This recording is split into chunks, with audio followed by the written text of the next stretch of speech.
Hello students, welcome to the online lecture of Future Foundation Academy. In this lecture of breathing and exchange of gases, that is human respiration, we are going to discuss the second part of respiration, that is internal respiration. As we studied in our first lecture, the complete overall respiration in human beings can be classified into three types, that is external, internal and last one is cellular. In our previous lecture, we have discussed what is external respiration. We have studied both the aspects of external respiration, that is the overall process of breathing, and second one is exchange of gases. Now we know how oxygen gets exchanged from alveoli to blood capillaries and how carbon dioxide enters in alveoli through the blood capillaries. And during studying this, we came across a new term called as partial pressure. So up to last lecture, we have completed major part of this chapter related to external respiration.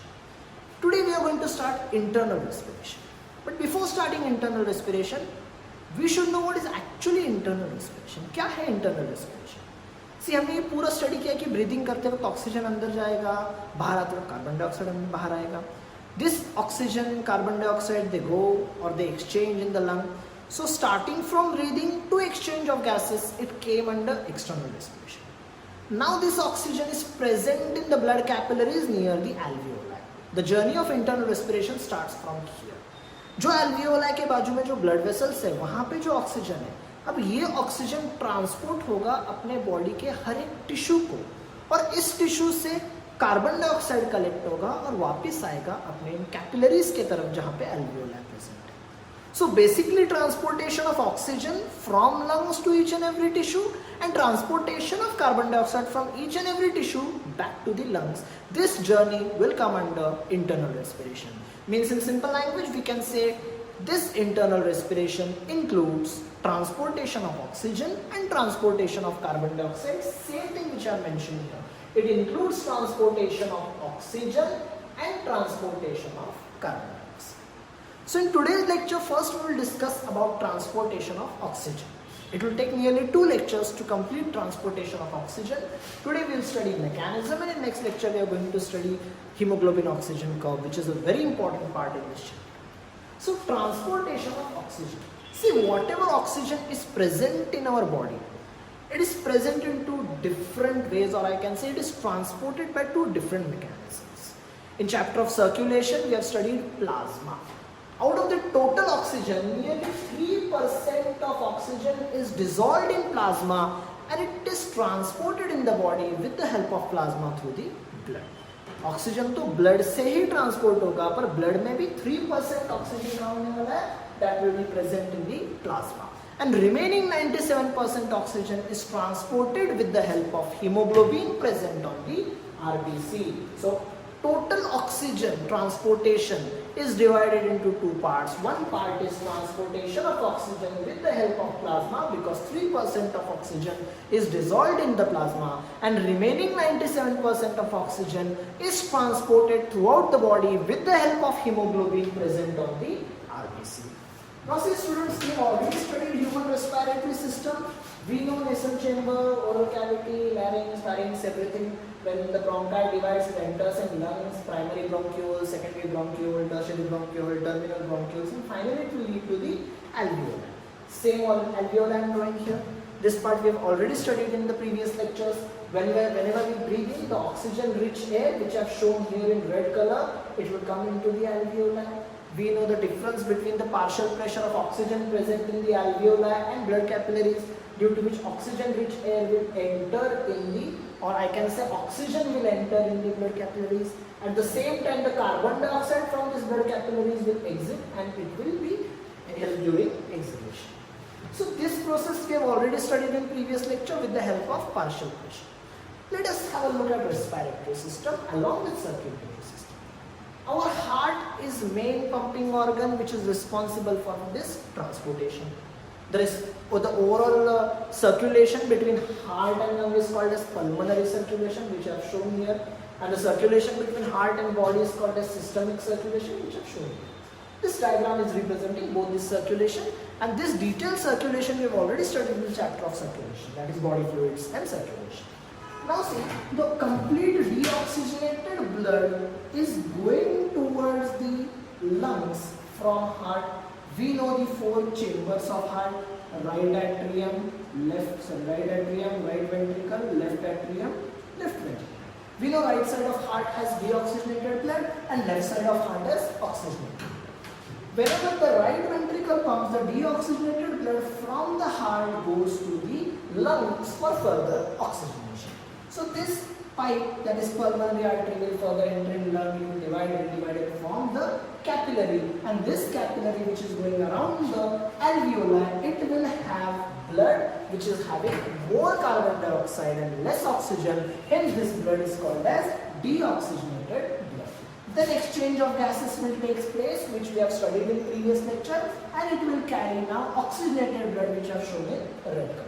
This oxygenated blood will return to the left atrium of heart through pulmonary veins.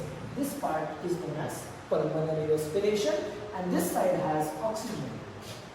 First, let us discuss about this. This exchange of gases takes place due to difference between the partial pressure. Oxygen partial pressure in the alveoli is 104 mmHg, while inside is 40. So this difference leads to diffusion of oxygen into the blood capillary. Here carbon dioxide present in the blood capillary has partial pressure 45 and alveoli is 40. Hence carbon dioxide is diffused out. This exchange of gases we have studied. Now this oxygenated blood will return to the heart, and this heart will pump this blood to each and every tissue of the body. Now when heart will pump, the left ventricle of heart will pump oxygenated blood to each and every part of the body through aorta, and this aorta will divide and go to each and every part. Let us consider this is the blood which is going to each and every tissue. Tissue will accept the oxygen present in the RBC here, and this tissue will excrete CO2. Means there is again exchange of gases taking place between tissue and blood capillaries. This I have shown. So this blood vessel which is transporting oxygen will send this oxygen to the tissue, and tissue will liberate CO2, which will again come back to the lungs through heart. So this journey of oxygen from here to each and every tissue and carbon dioxide from tissue to the alveoli, this journey will come under internal respiration. As I said earlier, 3% of plasma is dissolved in the, so 3% of oxygen is dissolved in the plasma, remaining 97% is transported with the help of RBC, that is hemoglobin. Now let us see this RBC molecule. We know RBC molecule is biconcave, and this RBC molecule have many particles called as hemoglobin. So the surface of RBC molecule has various particles of hemoglobin which is responsible for transportation of O2 and CO2. This hemoglobin starts accepting oxygen when the exchange of gases takes place from alveoli to the blood capillaries.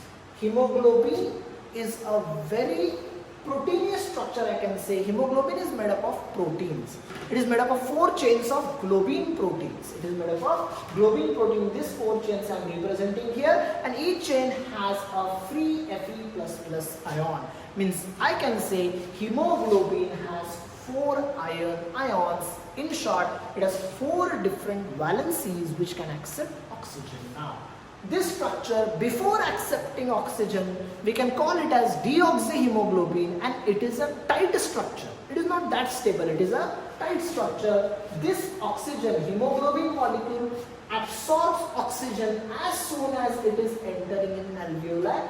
It takes less than 0.01 second to accept its first oxygen molecule. As soon as first oxygen molecule is accepted, this molecule starts becoming relaxed or little bit stable.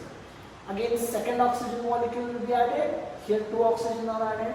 Still 2 valencies are there. Now see that 2 oxygen will come in, and each hemoglobin molecule can carry 4 oxygen molecules now because it has 4 Fe++ ions in its chain.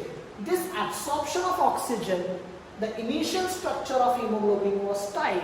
It has become now relaxed due to accepting oxygen. This complete journey of absorbing oxygen is called as positive cooperativity. This is a tendency of hemoglobin molecule of showing positive cooperativity, and now hemoglobin molecule have total 4 oxygen molecules, but this molecule is still not completely stable. It is not completely stable.